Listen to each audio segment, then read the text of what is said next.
Okay, so this is the fourth week of March. This is going to be your outlook for the week 20th to the 24th of March 2023. We've got one more week to go for the month of March.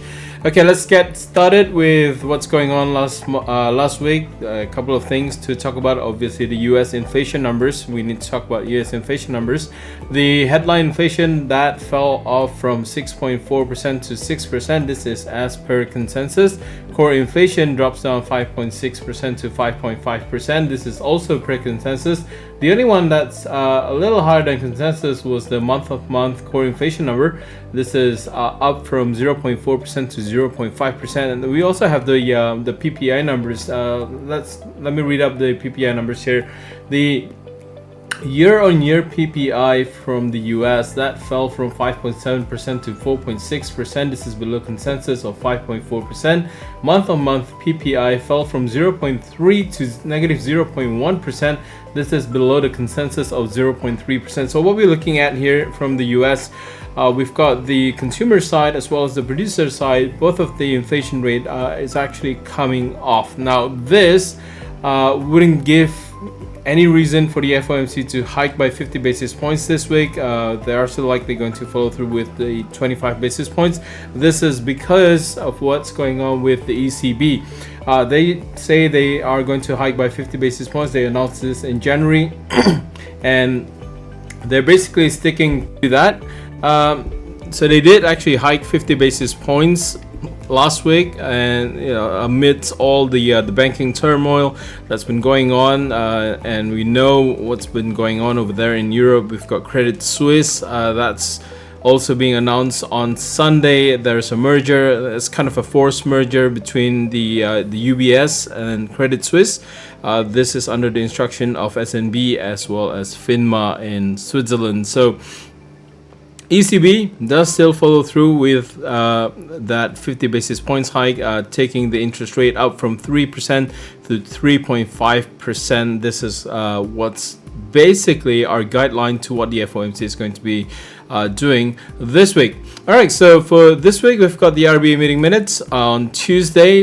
Inflation rate from the UK. This is also going to be watched very closely because we're looking at a potential threshold for the inflation rate to actually drop below 10%. Consensus for this one here is at 9.9%. Forecast is at 9.7%. So we're probably looking at a range, around 9.8% for the inflation rate if it dropped down below 10%. Now we've got the FOMC interest rate decision. Obviously, market is pricing in for a 25 basis points hike, and the reason for this is that the ECB followed through with their rate hike. The FOMC will have to follow through with that rate hike, otherwise they're going to show there's a potential weakness in the US financial stability, right? So they will hike by 25 basis points. Interest rate, even though it's coming off, it's still pretty high, 6%, very far away from that 2% inflation target that the FOMC has stated. What's interesting for the interest rate decision is actually not the interest rate decision, but is actually more on the economic projections.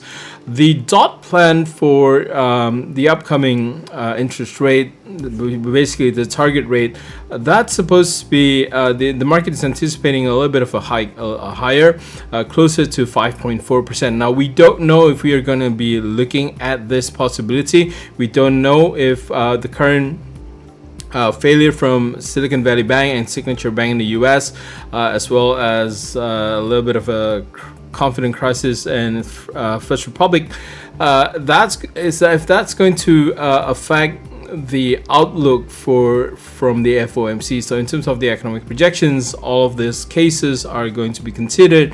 What happened with UBS and Credit Suisse, that's likely going to be considered as well. So really want to pay closer attention to what the economic projection is, what's being said in that economic projections, and what makes FOMC tick. I think that's basically what we're looking for in terms of where the FOMC is going to be heading, in terms of whether or not there's more potential rate hikes in the future, and in terms of how many more rate hikes going forward into the future. Next up is also Bank of England. Bank of England is also expected to hike rates by 25 basis points. Now, this could be the final rate hike before they pause the interest rate hike cycle. So it'll be very interesting if Bank of England actually follow through that 25 basis points. Again, same consideration. Whatever is going on in the banking sector, that's really weighing heavily on the sentiment. What the merger for Credit Suisse and UBS, what it's intended to do is actually just to bring back confidence into the market that everything is under control, and whatever's with banks pulling to help First Republic in the US as well, that's also to build up more confidence that financial stability is there. This is a different situation compared to that of 2008 financial crisis. So we are not looking at that scenario. I think we are in a very different place at this point in time. All right. Also for this week, we've got the Japanese inflation rate. This is also expected to drop from 4.3%. Forecast is at 3.3%. We've got the UK retail sales number, and then just to wrap up the week, we've got the US durable goods order. That's pretty much it from the fundamental side of things. Now, jumping on to technicals, if we take a look at the US dollar here, it's what we're looking at is we do see a little bit of a pullback on the US dollar, and this is mostly pressure coming on from the dollar Japanese yen, because situations like whatever's going on in the banking sector right now, people are running towards safe havens, and Japanese yen seems to be the preferred safe haven considering the drop in the US yield. So yeah, Japanese yen, it's really pressuring it.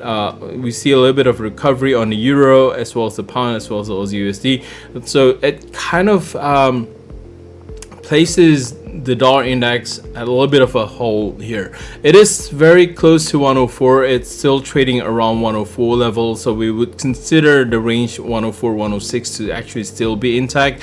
We do see a little bit of a momentum waning off a little bit, and we're not really looking at the index dropping off significantly. So in a shorter period of time, things could look a little bit brighter for the US dollar. So I'm not writing this off as a potential, all right, this is done for the US dollar. I don't think this is quite done yet for the US dollar. Now, if we take a look at the 10-year yield, with what's going on with the banking sector, this is basically what's pulling the US dollar down, because if we take a look at the yield, it's a significant drop from 4% all the way down below 3.5%, and price is basically just the yield is basically just hovering around 3.3 3.4%. It is below 3.5%, but again, if we take a look at the momentum there, it is waning off a little bit, so it is stabilizing at around 3.5%. So I think the word for this week would be whatever's been going on and whatever bailout that's been happening, it stabilizes the market, but it doesn't take away the potential negative risks that could come back into the market and could creep in really quickly if there's any contagion, or if there's any regional banks that in the US that are having difficulties. So the word there would be stable, but expecting a little bit more of volatile week this week. All right. Okay. Moving up, we've got the Aussie USD. Aussie USD, this one here, just trading, hovering around 67 cents. Momentum is kind of flat right now. We've got resistance at 68 cents. So key resistance at 68 cents. We could potentially see that move towards 67.50 first before 68 cents. So in terms of immediate resistance, we are going to be looking at 67.50 for the Aussie USD, and then 68 cents. In terms of support, got 66 cents. Below 66 cents, we've got 65 cents for the Aussie USD. Euro USD, this one here, technically, if we take a look at this one, it is still below the Ichimoku cloud. We do see that recovery back to the Ichimoku cloud, but right now even though this is hovering above 1.07, the technical resistance for this one is actually at 1.0750. Now that's going to be at about 50% of the current Fibonacci that we have. It's also where the Ichimoku cloud, it's in particular very, very thin this week. So key level 1.0750. If we have any break above 1.0750, that would likely take the euro higher. We could potentially see a return towards 1.0850, 1.09. But if there is a rejection at 1.0750, then we do expect the euro to come in lower, right? 1.0660 would be the first immediate support level for the euro USD, followed by 1.06, and then the eventual key level that I think the market is anticipating is actually at 1.05. So any breach below 1.05, there's a lot of orders line up at 1.05. So if if market breaches 1.0480, for example, that could trigger a lot of stop losses, and that could send the euro dropping really quickly to the downside. And that would be, the worst case scenario where we see extreme volatility in the market. But as it is right now, it is a tough call for the euro USD because we still have that resistance at 1.0750. With the pound USD, we are looking at 1.23 as the immediate resistance. We have seen price track above 1.2150, 1.22. That's all gone and passed by. We now have 1.23 as our immediate and key resistance. We might see a little bit of a pullback if there's a rejection at 1.23. But in terms of how deep that pullback is going to be, we do anticipate support coming in at 1.22, 1.2150. Any bounces off 1.2150, that would signal further run to the upside.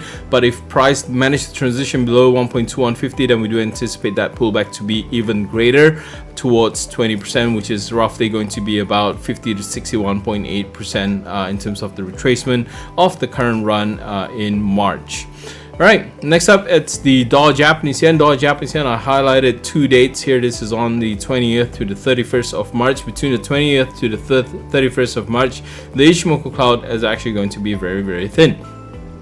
This one is positioned well inside within the range within the Ichimoku cloud. We've got support at 130. In terms of resistance, 132.50 is going to be the immediate resistance. That's where the Ichimoku cloud is also located.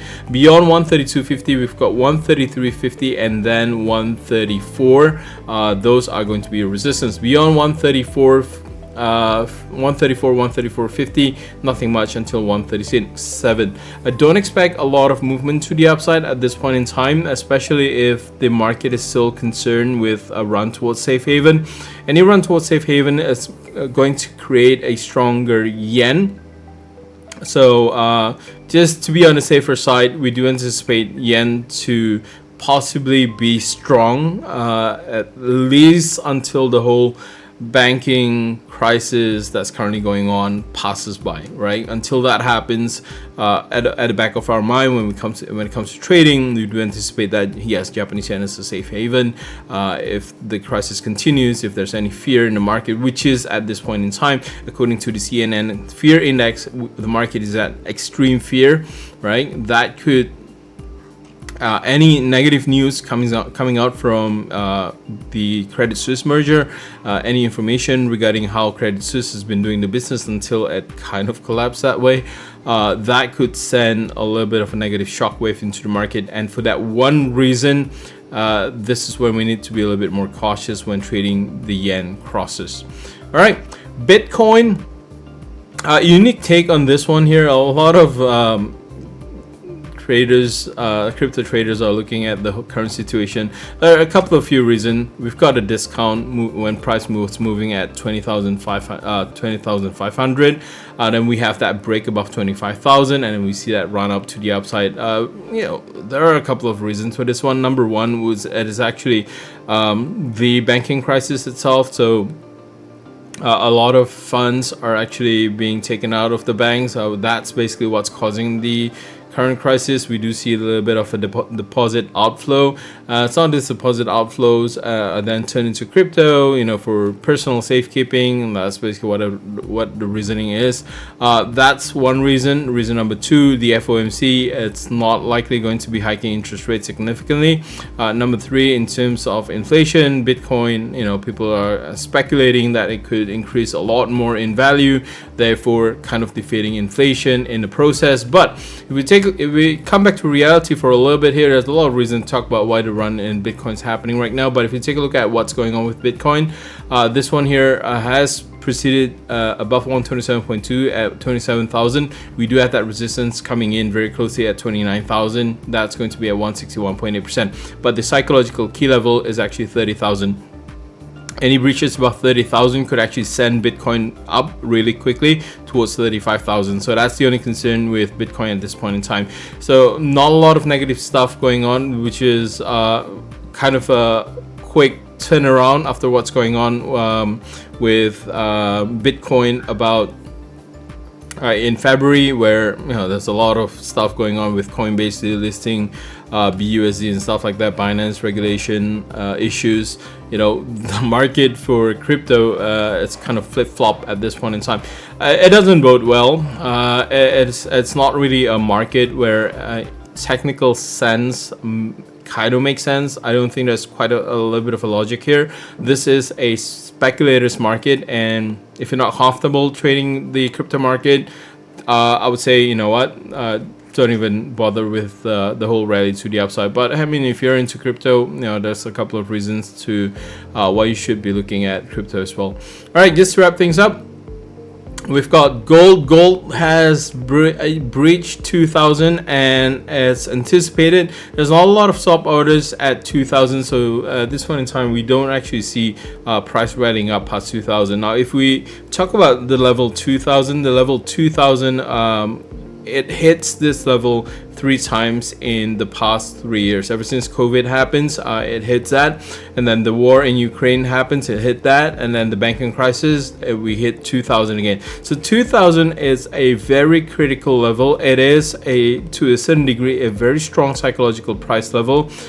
So it's not going to be as easy as breaching 2,000. But if we take a look at the current condition, it is breaking a lot of resistances. So technically, if we do see any pullback, we do anticipate support to come in at 1950. So it's going to be between a rock and a hard place if you are a gold trader at this point in time, because it is kind of risky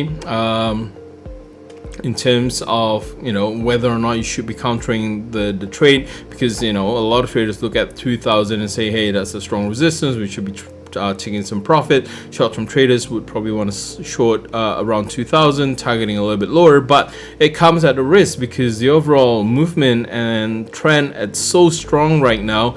If we take a look at the date between 21st to the 30th of March, where the Ichimoku cloud is thin, that is located at 1,900. That's basically about $100 to the downside.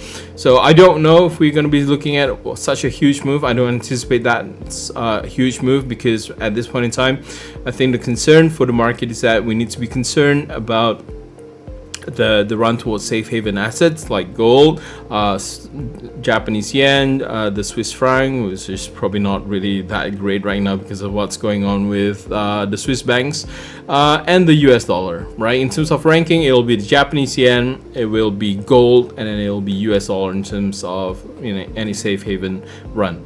All right, so hopefully that clears up a lot of things. There's a lot of things going on. This is going to be another volatile week, but it's been a great month so far in March. Good luck with your trades. I'll see you soon.